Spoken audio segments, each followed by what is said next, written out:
Boa noite, professor Henrique. Meu nome é Isabela Pisato. Eu tô cursando atualmente o quarto período de medicina e eu tô gravando esse vídeo para me candidatar à monitoria de genoma e patologia molecular. Eu cursei essa matéria no segundo semestre de 2025 e sempre tive muito interesse pela área.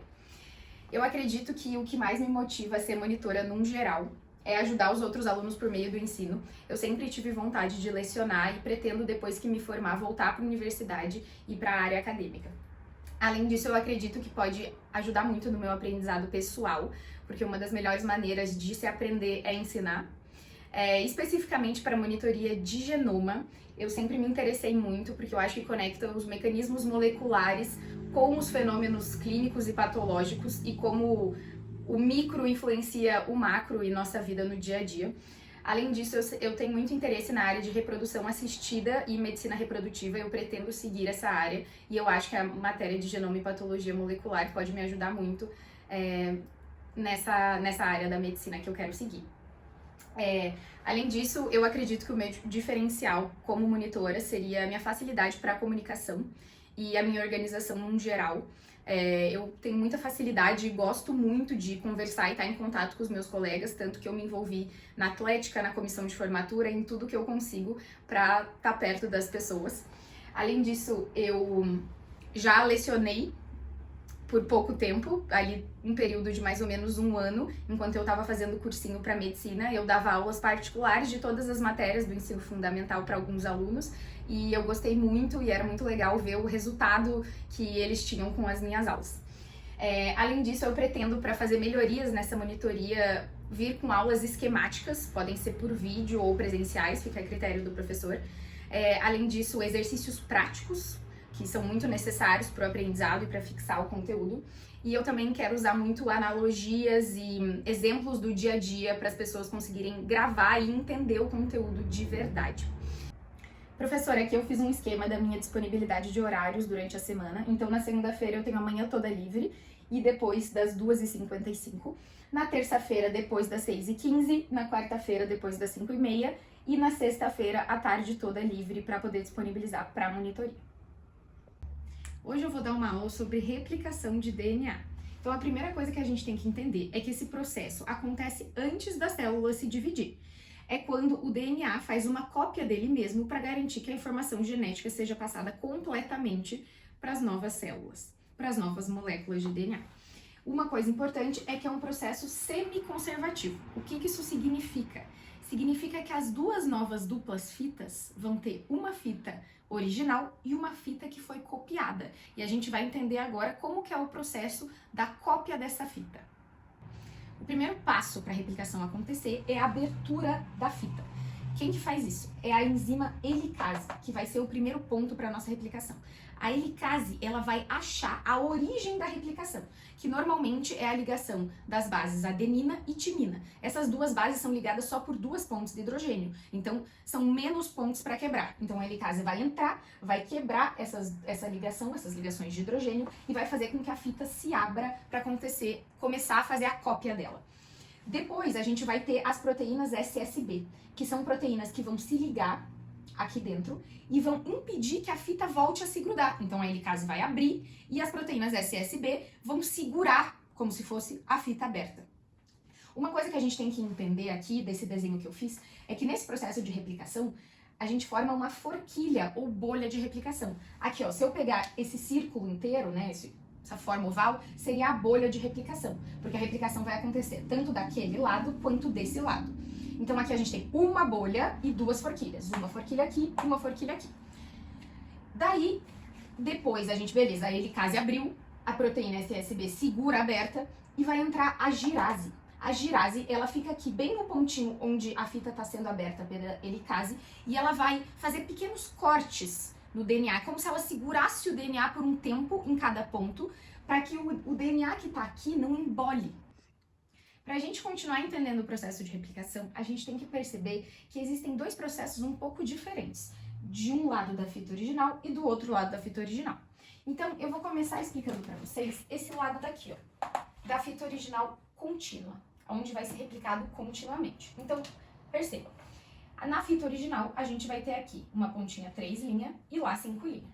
Ok. Só que, para acontecer a síntese do DNA, pela enzima DNA polimerase 3, que eu considero a mais importante nesse processo de replicação, porque é ela que vai sintetizar a fita cópia, ela só sintetiza no sentido 5' 3'. Então, eu gosto de pensar assim, precisa ter uma pontinha 3' na fita original para que ela consiga sintetizar uma fita cópia no sentido 5' 3', porque aqui vai ser sempre invertido, obviamente.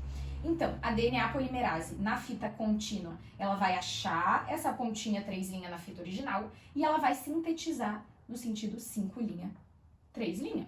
Vai sintetizar continuamente, por isso que se chama fita contínua.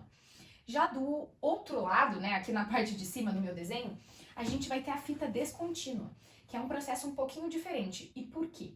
Porque desse lado, na fita original, a gente tem uma pontinha 5' aqui. A gente não tem uma pontinha 3'. E lembra que a DNA polimerase 3 precisa de uma pontinha 3' na fita original para conseguir sintetizar 5' 3'. Então, como que ela vai fazer isso se não tem a pontinha 3'?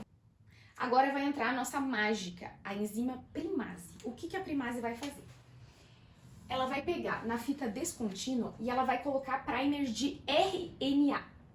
Então ela coloca aqui primers de RNA para possibilitar que a DNA polimerase 3 tenha uma pontinha para começar a síntese de DNA. Então ela vai permitir que a cópia seja feita pela DNA polimerase 3 no sentido 5' 3'. Só que, nesse caso, não vai ter continuidade. A DNA polimerase 3 não consegue ter continuidade nessa síntese, porque a primase vai ter que sempre estar colocando uma pontinha de RNA para essa enzima conseguir fazer a síntese. Então, vão se formar os fragmentos de Okazaki.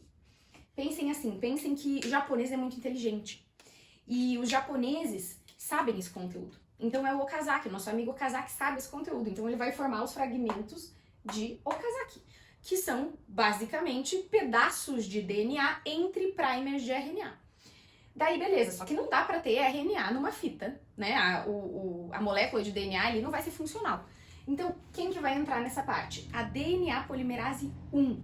O que a DNA polimerase 1 vai fazer? Ela vai retirar esses primers de RNA e vai substituir esses trechos por DNA. Ela está corrigindo a fita descontínua.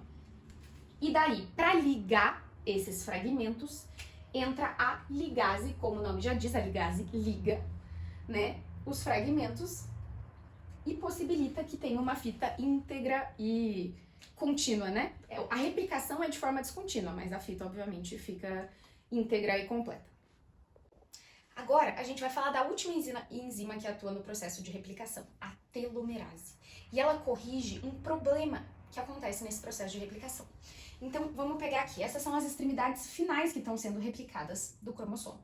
Só que, quando o último primer de RNA é retirado da fita descontínua, não tem uma extremidade 3' na fita original para a DNA polimerase conseguir fazer a síntese.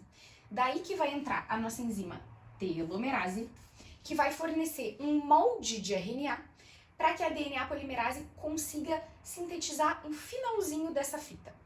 E tem outro ponto muito importante da telomerase, porque ela forma os telômeros, que são extremidades do DNA com bases repetitivas.